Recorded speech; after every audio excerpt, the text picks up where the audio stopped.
क्या बेटी होना गुनाह है या गरीब होना उससे भी बड़ा गुनाह? बेटियां बोझ है या दौलत? आइए जानते हैं एक ऐसी ही दहेज से पीड़ित एक मजबूर बाप और बेटी की कहानी। शहर से कुछ दूर एक छोटा सा गांव था, नूरपुर। वहां एक गरीब दर्जी रहता था, यूसुफ मियां। उसकी छोटी सी दुकान थी जहां वो सुबह से शाम तक सिलाई करता था। दिन भर मेहनत के बावजूद मुश्किल से 2 वक्त का खाना जुट पाता था, मगर उसकी आंखों में हमेशा एक सुकून और चेहरे पर मुस्कान रहती थी।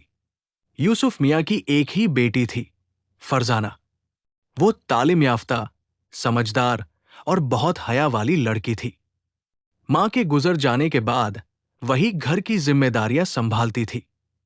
मोहल्ले की औरतें कहा करती, काश हमारी बेटियां भी फरजाना जैसी होती।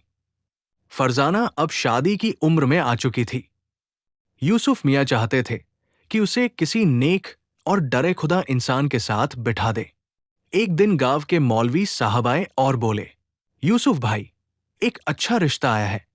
लड़का पढ़ा लिखा, नमाजी और शरीफ घराने से है। यूसुफ मियां की आंखों में खुशी की चमक आ गई।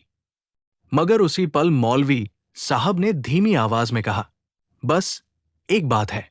लड़के वालों ने दहेज में मोटरसाइकिल और कुछ गहनों की मांग की है। यूसुफ मियां के चेहरे का रंग उड़ गया। मौलवी साहब, मैं तो मुश्किल से घर का खर्च चला पाता हूं।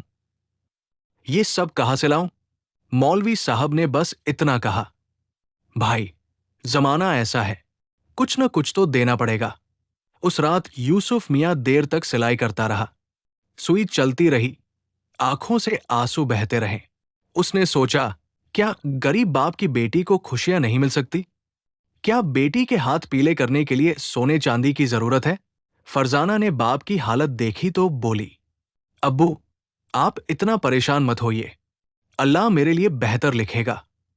अगर मेरा नसीब में अकेलापन है तो वही सही। उसके ये अल्फाज यूसुफ मियां के दिल में तीर की तरह चुभ गए। दिन बीतते गए।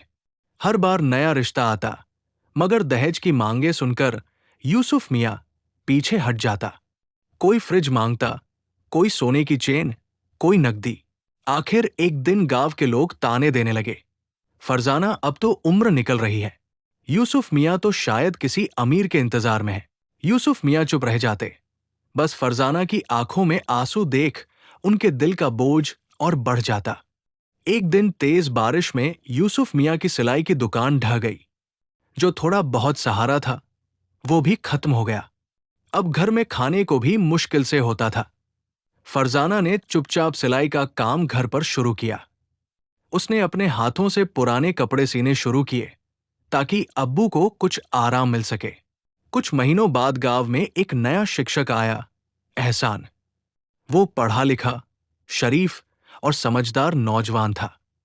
फरजाना को देखकर उसने महसूस किया कि ये लड़की सिर्फ हुस्न में नहीं बल्कि किरदार में भी खूबसूरत है। उसने अपने वालिद से कहा, अब्बा, मैं फरजाना से निकाह करना चाहता हूं, मगर एक शर्त है, दहेज की बात कभी नहीं होगी।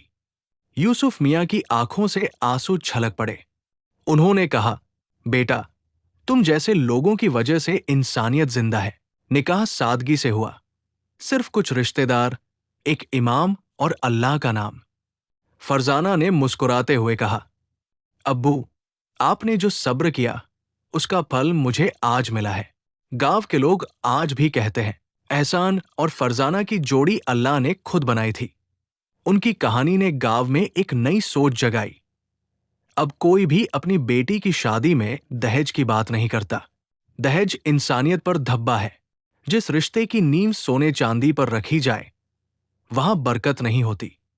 असली दौलत चरित्र और ईमानदारी है, न कि दहेज।